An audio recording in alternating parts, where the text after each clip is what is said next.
ఇప్పుడు పవన్ కళ్యాణ్ గారు ఇప్పుడు డిప్యూటీ సీఎం పీఎం అయితే ఎలా ఉంటుంది?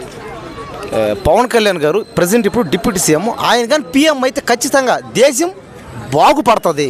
ఖచ్చితంగా దేశం డెవలప్మెంట్ అవ్వాలంటే పవన్ కళ్యాణ్ గారు పీఎం అవ్వాల్సింది. ఎందుకంటే పవన్ కళ్యాణ్ గారు దేశంలో పేద ప్రజల్ని బాగు చేద్దామని సంకల్పం అన్నమాట. దేశాన్ని మారుద్దాం, దేశాన్ని అమెరికాలాగో, సింగపూర్ లాగో, జపాన్ లాగో, చైనా లాగో డెవలప్మెంట్ చేద్దామని ఆశయం. కాబట్టి అలాంటి అతను ఖచ్చితంగా పీఎం అవ్వాలి. మనం అందరం ఖచ్చితంగా అతను ఓటేద్దాం, గెలిపిద్దాం.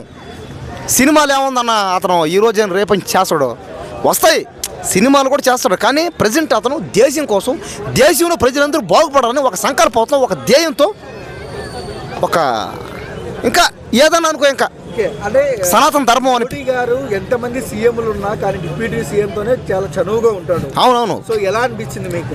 అదే మోడీ గారు ఎంతోమంది డిప్యూటీ సీఎంలు ఉన్నారు, సీఎంలు ఉన్నారు, మంత్రులు ఉన్నారు, ఎమ్మెల్యేలు ఉన్నారు, ఎంపీలు ఉన్నారు, రాజకీయ నాయకులు ఉన్నారు. అయినా సరే ఆయన పవన్ కళ్యాణ్ గారితోనే క్లోజ్ అన్నమాట. దేనికి?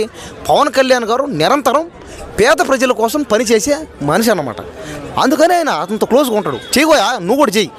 ఇప్పుడు మోడీ గారు కూడా తక్కువ కాదు కదా, ఆయన కూడా దేశంలో ఉన్న పేద ప్రజలందరినీ ఆదుకోవాలనుకుంటాడు. కాబట్టి ఖచ్చితంగా ఇద్దరు ఆలోచనలు బాగుంటాయి, ఒకటైనా ఇద్దరివి. మనం ఒక దారిలో పోతుంటే మన ఆలోచనతో ఎవడన్నా వస్తే మనం బాగా క్లోజ్ అవుతాం.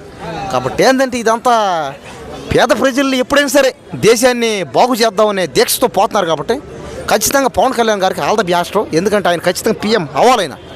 అన్న కళ్యాణ్ గారు గెలిచినా ఓడిపోయినా ప్రజలకు డబ్బులు ఇచ్చారు, ప్రజలకు హెల్ప్ చేశారు. అవునవును. సో ఒకవేళ పీఎం అయితే ఎలా ఉంటుంది ఆయన పాలన? ఖచ్చితంగా అతను ఇప్పుడు పదవిలో ఉన్నా పదవిలో లేకపోయినా అతను పేద ప్రజలు చేస్తాడు. కాబట్టి పెద్ద పదవి ఎప్పుడైతే వస్తే ఖచ్చితంగా ఇంకొద్దిగా ప్రజలకి ఇంకొద్దిగా సహాయం చేస్తాడు అనమాట. అదర్ రాజకీయ నాయకులకి కళ్యాణ్ గారికి డిఫరెన్స్ ఏంటి? అదర్ రాజకీయ నాయకులు ఏంటంటే పదవులు లేనప్పుడు ఏంటంటే వాళ్ళు చేయరు అనమాట, తక్కువ చేసినా కూడా.